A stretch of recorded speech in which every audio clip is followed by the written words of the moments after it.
What's up, traders? So today I'm going to discuss huge news for Palantir stock and how I possibly plan on trading it moving forward. Now, if you're new to the channel, my name is Rashad. I'm a full-time options trader, and I bring in multiple six figures a year from the stock market, and I use the money I make from the stock market in order to pay for my entire lifestyle. Now, first thing is first, make sure that you go ahead and smash the like button right down there, and please do subscribe to the channel. And do remember that I am not a financial advisor, and this is not financial advice. All trading comes with risk. I'm just showing you how I built wealth over time. All right, so here we are looking at Palantir stock, ticker symbol PLT. We can see it's currently $109 stock, and it is down almost 12% after earnings. Now, if you're not familiar with Palantir, they build AI softwares that typically appeal to government agencies and large corporations. But if we look a little closer, we can see that their market cap is currently $290 billion. But here is the reason that they are down currently. So they had earnings yesterday, and their earnings were amazing. Their revenue is growing rapidly, their net income is growing rapidly. So your question has to be, well, why are they down so much? Well, here's the reason why. If we look here at their PE ratio, we can see that it is 1,035. And that is a wildly overpriced number. And just for comparison examples, Nvidia, which is another company that is growing very rapidly, trades for a PE ratio of 40. And Palantir is trading for 1,035. And even the total market typically trades within a range around 20. So with that information, you can easily see how Palantir is vastly overvalued. And trading at a PE ratio of about 1,035 is not sustainable for any company. And just like Warren Buffett says, in the short term, stocks are a voting machine. In the long term, they are a weighing machine. So over long periods of time, every stock will trade for what it's actually worth. So with that being said, what needs to happen moving forward for Palantir stock is either one, they need to grow their earnings pretty substantially, which is happening currently. Two, their stock price needs to come down. Or three, and preferably a combination of both. But let's take a deeper dive into their recent earnings report. So here's a recent article from Motley Fool, but it says Palantir Technology stock dropped 9.3% after hours trading on Monday following the artificial intelligence powered data analytics company's release of its earnings report for the first quarter of 2025. It's safe to assume the main reason for the stock's decline was the quarter's earnings only met Wall Street's consensus estimates. Granted, earnings growth was great, but simply meeting analyst expectations is not usually good enough to prevent a post-earnings decline for a stock with a sky-high valuation. In other words, extremely high earnings growth expectations were already priced into the Palantir stock. Going into the release, Palantir stock was trading at 238 times estimated earnings for the forward one-year period. So that 1,035 PE ratio that we discussed previously was the trailing 12 months. So that was over the last 12 months. And now they're discussing that they have a 238 times estimated earnings for the forward one-year period. For some context, shares of Nvidia, the leading AI chip maker, and Broadcom, the leader in custom AI chips, were trading at a 26 and 31 times forward projected earnings, respectively. As for the report's other key metrics, Palantir's first quarter revenue breezed by Wall Street expectation. The company's second quarter revenue guidance came in notably higher than analysts had expected, and it significantly raised its full year 2025 guidance for many metrics. So in short, they had really great earnings, and they are growing faster than expected. And if we look at the numbers, they did $634 million in revenue last year, and they did $884 million in revenue this year, which is a 39% change. And as far as their adjusted net income, they did $197 million last year, and they did $334 million this year, which is a 70% change. A stellar report, but proceed carefully. In short, Palantir turned in a stellar report.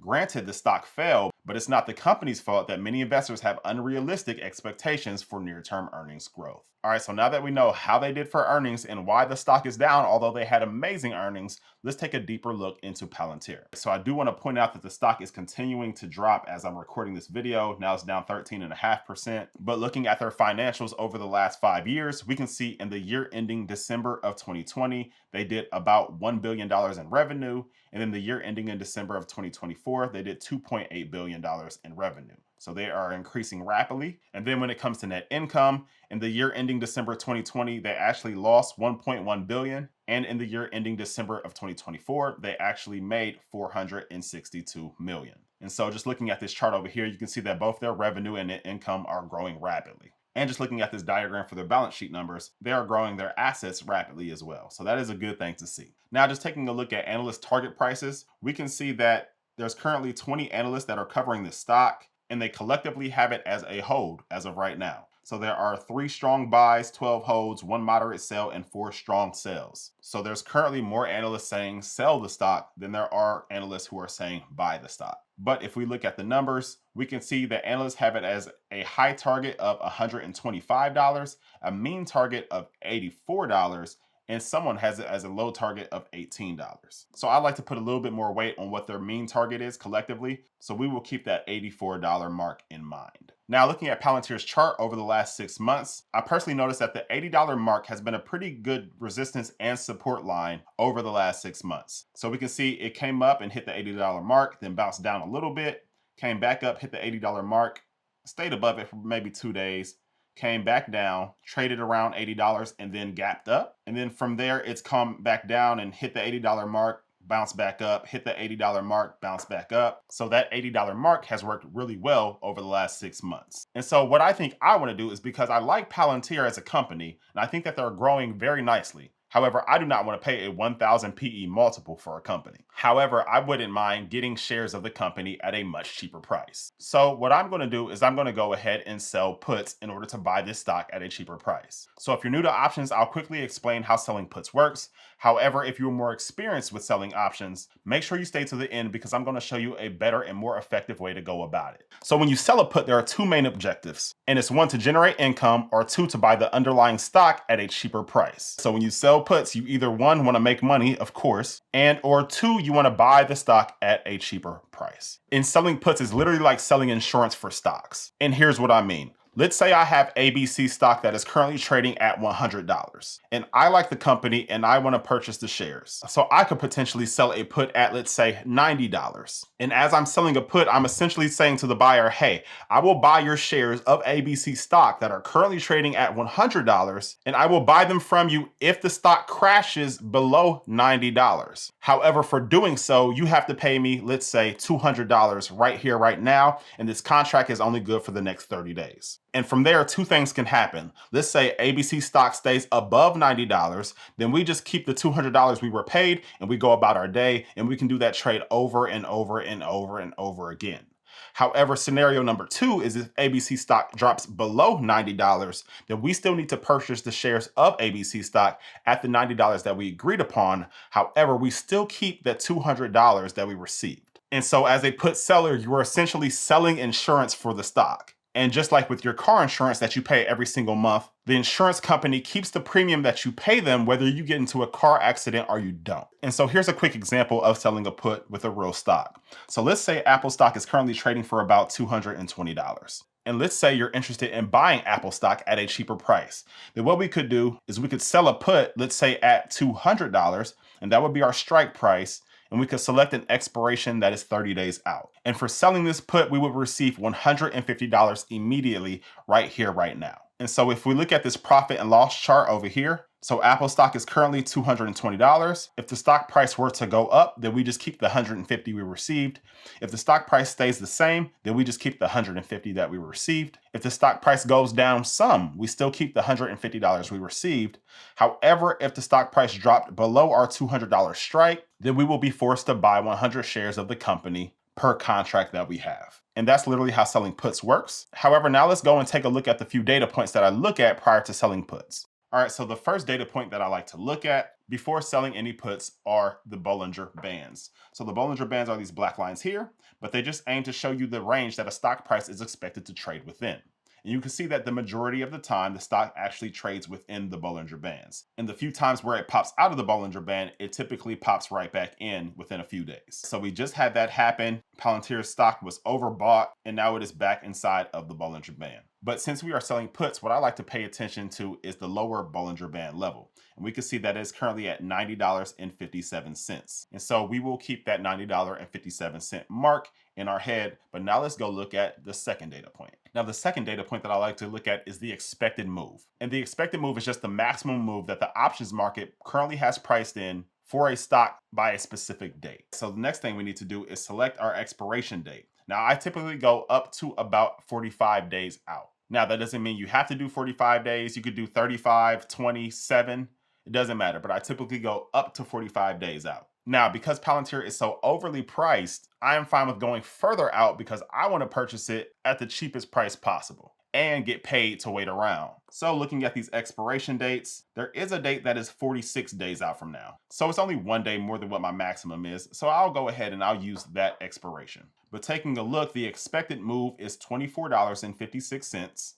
And that would put us at a low end of $86.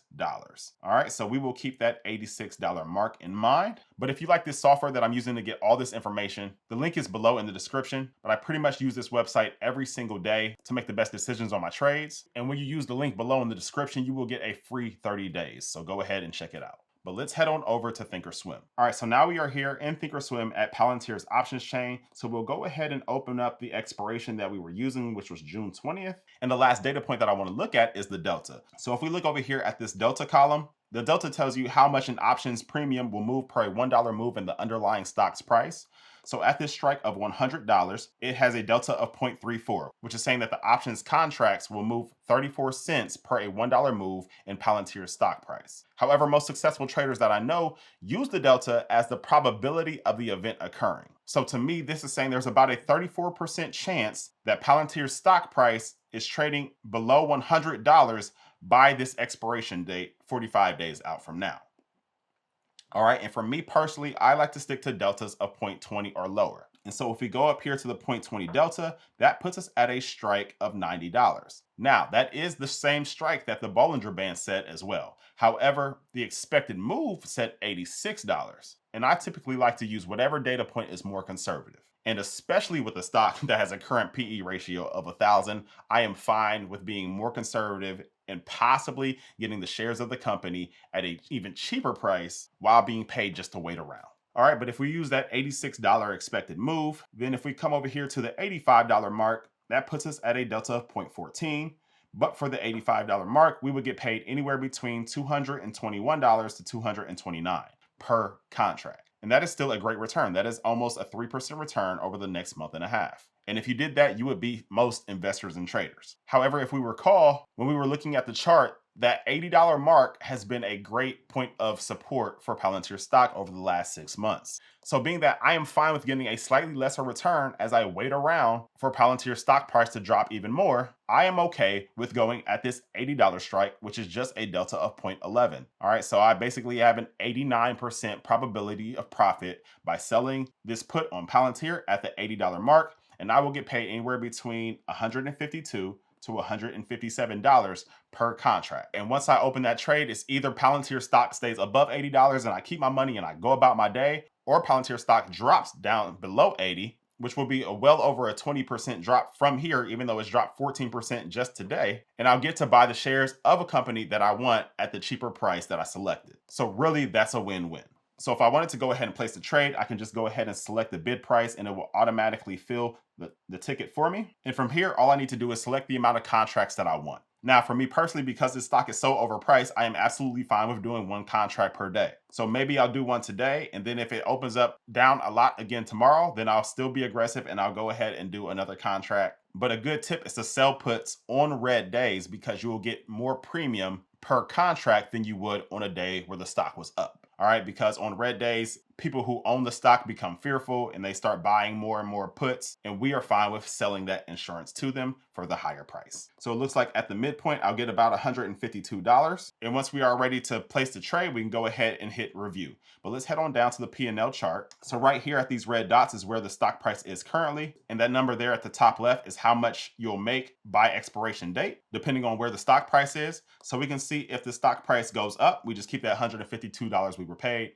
If the stock price stays the same, we just keep that $152 we were paid. If the stock price goes down some, we still keep that $152 we were paid. However, if it drops below our strike price, which we set at $80, you can see we start to make less and less money, and then our break-even point is right around $78.46. And then from there, if the stock continues to drop, then it will become a losing trade.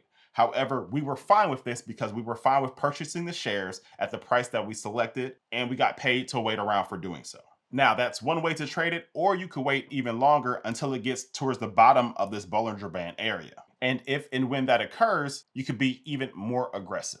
But that high probability of profit and being paid just to wait around is what makes selling puts so great. And when you have a good framework behind it is when you're able to use the stock market as your personal money printer. But if you know anybody who could use help generating income from the cash that they already have, tell them about the Trade to Freedom community. The link is below in the description, but not only will they get my trades in real time, but they'll also get my full Trade to Freedom course from A to Z, which shows you my entire framework around trading options. Thirdly, they'll have full access to ask me questions at any given time. And lastly, they'll be within a community of other traders who all have the exact same goal as them. And we have trading strategies all the way from 0 DTE for our day traders, all the way up to monthly income strategies for our people who are more busy. So the link is below in the description, and make sure you subscribe to the channel because on Thursday, I'm going to show you how I structured my trading LLC in order to reduce my taxes by a huge amount. Because it's not about what you make, it's about what you keep. So subscribe to the channel, put your notifications on. This is going to be a game changer. But until the next video, peace!